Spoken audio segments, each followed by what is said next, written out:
ஓம் சாந்தி, ஓம் சாந்தி, ஓம் சாந்தி. நாம் தொடர்ச்சியாக பாக்கிய விதாதாவிலிருந்து ஒவ்வொரு நாளும் சரி ஆதி ரத்னங்கள், ராஜ் யோகிகள், ராஜ் யோகினிகள், தீதிகள், தாதிகள், தாதாக்கள் எல்லோரும் சரி தான் பெற்ற அனுபவம், அதாவது சிவபாபா, பிரம்ம பாபா, மம்மாவுடன் ஏற்பட்ட அனுபவத்தினை நாம் ஒவ்வொரு நாளும் சரி பாக்கிய விதாத்தாவிலிருந்து நாம் பார்த்து கொண்டு வருகின்றோம். அந்த வகையில இன்றைக்கு நாம் பார்க்கக்கூடிய மகானாத்மா ஹிமாச்சல பிரதேசத்திலிருந்து, அதாவது தர்மசாலாவிலிருந்து பிரம்மா குமாரி உமா தீதி அவர்கள் தன்னுடைய அனுபவத்தினை இன்றைக்கு நம்முடைய பாக்கிய விதாத்தாவிலிருந்து அனுபவத்தினை சொல்ல போகின்றார். கேட்கலாமா? பிரம்மா குமாரி உமா தீதி பாபாவோடு முதன்முறையாக நான் மதுபனில், அதாவது 1964 வருடம் நான் சந்தித்தேன் நேரடியாக பிரம்மா பாபாவை. அப்போ பிரம்மா பாபாவுடைய திருஷ்டி பட்டவுடன் எனக்கு அந்த சமயத்தில் எப்படி தெரியுமா இருந்தது? எனக்கு ஒளியே ஒளியாக தெரிய வந்தது. அது மட்டுமா, அவ்வளவு ஈர்ப்பு எனக்கு இருந்தது. அதாவது நான் அந்த காந்தத்தால் ஈர்க்கப்பட்டது போல பாபாவுடைய மடிக்கு நான் சென்று விட்டேன். லேப். பிறகு பாபா அவ்வப்பொழுது எனக்கு ஸ்ரீ கிருஷ்ணராக தென்படுவார். அது மட்டுமா, அவ்வப்பொழுது அந்த சிவப்பு நிற ஒளி புள்ளியாக சிவபாபாவாக எனக்கு தென்படுவார் அப்படின்ற அழகான அனுபவத்தினை நம்மிடம் பிரம்மகுமாரி உமா தீதி அவர்கள் இமாச்சல பிரதேசத்திலிருந்து தர்மசாலாவிலிருந்து நம்மிடம் இன்றைக்கு பாக்கிய விதாதாவிலிருந்து சொல்லிக் கொண்டு வருகின்றார். பிறகு பாபா எப்படி தெரியுமா ஆகிவிடுவார்? குழந்தை, சேவாதாரி குழந்தை மிகுந்த சேவை செய்வார் அப்படின்னு சொன்னார். அதிகமானவர்களுக்கு நன்மை செய்வாள் அப்படின்னு சொன்னார். அது மட்டுமா, பாபா மகளே, நீங்கள் லக்ஷ்மி ஆவீர்களா இல்லை நாராயணன் ஆவீர்களா அப்படின்னு என்னிடம் கேட்டார். அதற்கு நான் சொன்னேன், பாபா, நான் லக்ஷ்மி நாராயணன் போல ஆவேன் அப்படின்னு சொன்னேன். அதற்கு பாபா சொன்னார், மகளே, அதற்கு அதிக முயற்சி செய்ய வேண்டியிருக்கும் அப்படின்னு சொன்னார். அதற்கு நான் பிரம்மா பாபாவோட பதில் சொன்னேன், ஜி. அப்போ பாபா சொன்னார், அப்படியே செய்கிறேன் பாபா அப்படின்னு நான் சொன்னேன். அப்போ பாபா எப்பொழுதெல்லாம் மகளே என்ற வார்த்தையை உச்சரிக்கின்றாரோ அப்பொழுதெல்லாம் அந்த வார்த்தை, அதாவது வானத்திற்கு மேலாக எங்கிருந்தோ வருவது போல எனக்கு இருக்கும். அது மட்டுமா, அப்போ அந்த சமயத்துல நானும் மேல பறந்து விடுவேன். அப்போ பாபா கூட அந்த உலகத்திலிருந்து விலகி நான் அந்த பரிசா ரூபமாக தெரிய வந்தார் எனக்கு. அப்படின்று தன்னுடைய அனுபவத்தினை பிரம்மகுமாரி உமா தீதி தன்னுடைய அனுபவத்தினை சொல்லிக் கொண்டு வருகின்றார். பிறகு பாபாவை பார்த்த உடனே இந்த சாகார உலகம் எனக்கு மறந்து போய்விடும். அதாவது அந்த பரிசாக்களுடைய உலகில் சஞ்சரிப்பது போல எனக்கு அந்த அனுபவம் ஆகும் அப்படின்னு சொல்லிக் கொண்டு வருகிறார். ஒரு அனுபவத்தினை நான் உங்களிடம் வைக்கப் போகிறேன் அப்படின்னு சொல்கின்றார். ஒரு முறை நான் பாபாவுடைய அறைக்கு சென்றேன். அங்கே பாபா கட்டிலில் படுத்திருந்தார். பாபாவுடைய அறையில, அதாவது பாண்டவோட 4 தாமம் இருக்கிறது, 4 இடங்கள் இருக்கிறது. குடில், பாபாவுடைய அறை, இஷ்டியால், சாந்தி ஸ்தம்பம் அப்படின்று 4 தாமம் இருக்கிறது. அந்த பாபாவுடைய அறையில பாபா கட்டில்ல படுத்திருந்தார். அப்போ சிவபாபாவோடு பேசிக்கொண்டே இருந்தார். பிறகு பாபா சிவபாபாவுடைய நினைவில் மூழ்கி இருந்தார். அப்போ அந்த சமயத்துல நானும் அங்கு சென்று அமர்ந்து விட்டேன். சிறிது நேரத்திற்கு பிறகு பாபா, மகளே, எப்பொழுது வந்தீர்கள் அப்படி என்ன கேட்டார் என்னை பார்த்து. அப்போ நான் சொன்னேன், பாபா சிவபாபாவோடு பேசிக் கொண்டிருந்தார். மகளே, சிவபாபாவுடைய நினைவில் அதிகமாக இருக்க வேண்டும். அது மட்டுமா, போக போக மிகவும் நெருக்கடியான காலங்கள் வரப்போகின்றன. அதனால் யோகம்தான் வேலை செய்யும் அப்படின்னு என்னிடம் சொன்னார். இது நடந்த வருடம் 1964 வருடத்தினுடைய விஷயம். அந்த நேரத்தில் நான் 15 நாட்கள் மதுபனில் இருந்தேன். அதாவது பாண்டவ பவனில் இருந்தேன்.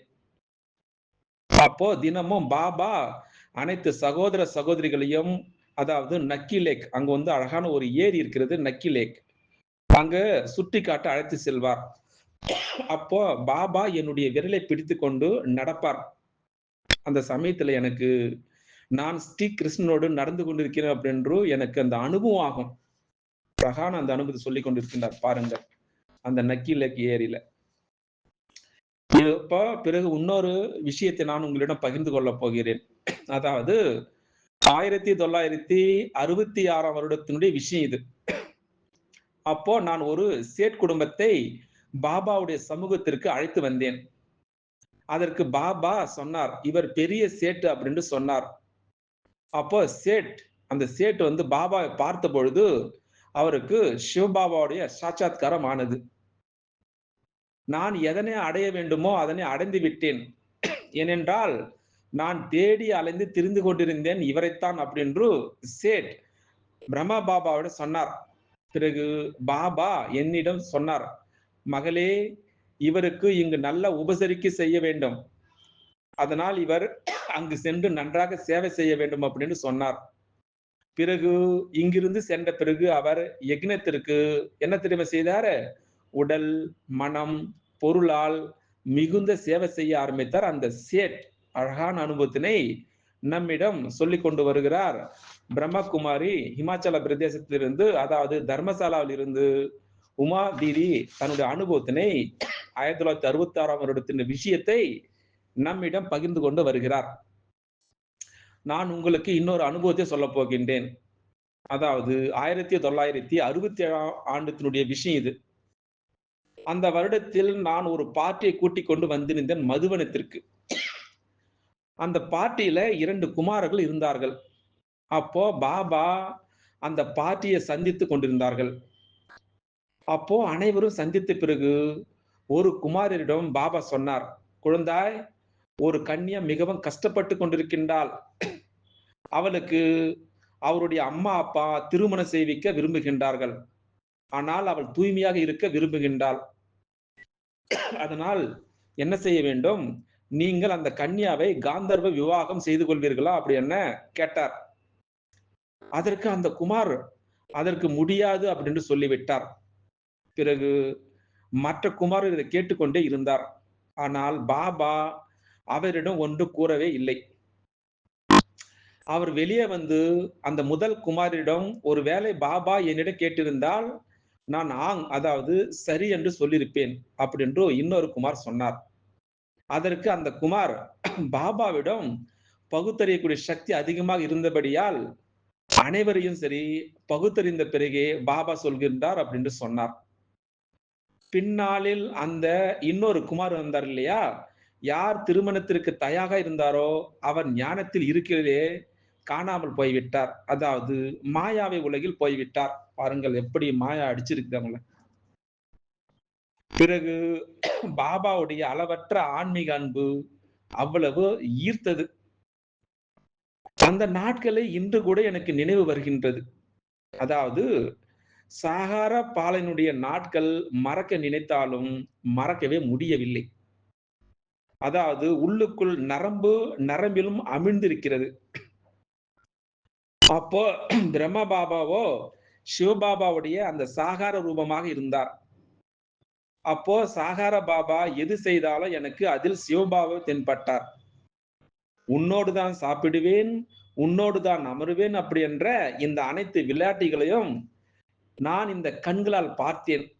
அப்படி என்று இவ்வளவு நேரமாக நம்மிடம் இமாச்சல பிரதேசத்திலிருந்து, தர்மசாலாவில் இருந்து பிரம்மா குமாரி உமா சகோதரி தன்னுடைய அனுபவத்தினை எப்படி பிரம்ம பாபா, எப்படி அவர் வந்து சாட்சாத்காரம் கிடைத்தது அப்படின்ற அழகான அனுபவத்தினை சொல்லி முடித்தார்.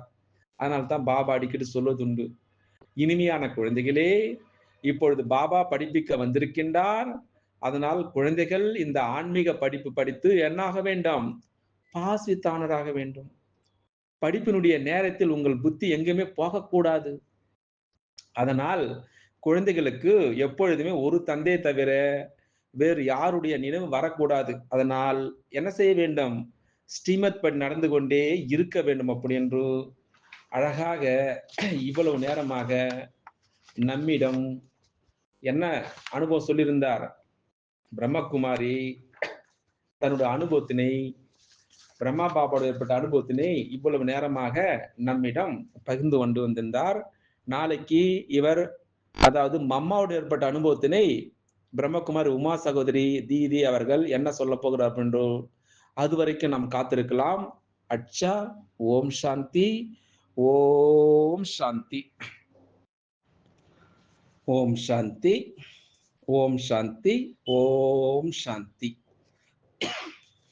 நாம் தொடர்ச்சியாக பாக்கிய விதாதாவிலிருந்து ஒவ்வொரு நாளும் சரி ஆதி ரத்தினங்கள், ராஜ் யோகிகள், ராஜ் யோகினிகள், தீதிகள், தாதிகள், தாதாக்கள் எல்லோரும் சரி தான் பெற்ற அனுபவம், அதாவது சிவபாபா, பிரம்ம பாபா, மம்மாவுடன் ஏற்பட்ட அனுபவத்தினை நாம் ஒவ்வொரு நாளும் சரி பாக்கிய விதாத்தாவிலிருந்து நாம் பார்த்து கொண்டு வருகின்றோம். அந்த வகையில இன்றைக்கு நாம் பார்க்கக்கூடிய மகானாத்மா ஹிமாச்சல பிரதேசத்திலிருந்து, அதாவது தர்மசாலாவிலிருந்து பிரம்மா குமாரி உமா தீதி அவர்கள் தன்னுடைய அனுபவத்தினை இன்றைக்கு நம்முடைய பாக்கிய விதாத்தாவிலிருந்து அனுபவத்தினை சொல்ல போகின்றார். கேட்கலாமா? பிரம்மா குமாரி உமா தீதி பாபாவோடு முதன்முறையாக நான் மதுபனில், அதாவது 1964 வருடம் நான் சந்தித்தேன் நேரடியாக பிரம்மா பாபாவை. அப்போ பிரம்மா பாபாவுடைய திருஷ்டி பட்டவுடன் எனக்கு அந்த சமயத்தில் எப்படி தெரியுமா இருந்தது? எனக்கு ஒளியே ஒளியாக தெரிய வந்தது. அது மட்டுமா, அவ்வளவு ஈர்ப்பு எனக்கு இருந்தது. அதாவது நான் அந்த காந்தத்தால் ஈர்க்கப்பட்டது போல பாபாவுடைய மடிக்கு நான் சென்று விட்டேன். லேப். பிறகு பாபா அவ்வப்பொழுது எனக்கு ஸ்ரீ கிருஷ்ணராக தென்படுவார். அது மட்டுமா, அவ்வப்பொழுது அந்த சிவப்பு நிற ஒளிப்புள்ளியாக சிவபாபாவாக எனக்கு தென்படுவார் அப்படின்ற அழகான அனுபவத்தினை நம்மிடம் பிரம்மகுமாரி உமா தீதி அவர்கள் இமாச்சல பிரதேசத்திலிருந்து தர்மசலாவிலிருந்து நம்மிடம் இன்றைக்கு பாக்கிய விதாதாவிலிருந்து சொல்லிக் கொண்டு வருகின்றார். பிறகு பாபா எப்படி தெரியுமா ஆகிவிடுவார்? குழந்தை, சேவாதாரி குழந்தை மிகுந்த சேவை செய்வார் அப்படின்னு சொன்னார். அதிகமானவர்களுக்கு நன்மை செய்வாள் அப்படின்னு சொன்னார். அது மட்டுமா, பாபா மகளே, நீங்கள் லக்ஷ்மி ஆவீர்களா இல்லை நாராயணன் ஆவீர்களா அப்படின்னு என்னிடம் கேட்டார். அதற்கு நான் சொன்னேன், பாபா நான் லக்ஷ்மி நாராயணன் போல ஆவேன் அப்படின்னு சொன்னேன். அதற்கு பாபா சொன்னார், மகளே அதற்கு அதிக முயற்சி செய்ய வேண்டியிருக்கும் அப்படின்னு சொன்னார். அதற்கு நான் பிரம்மா பாபாவோட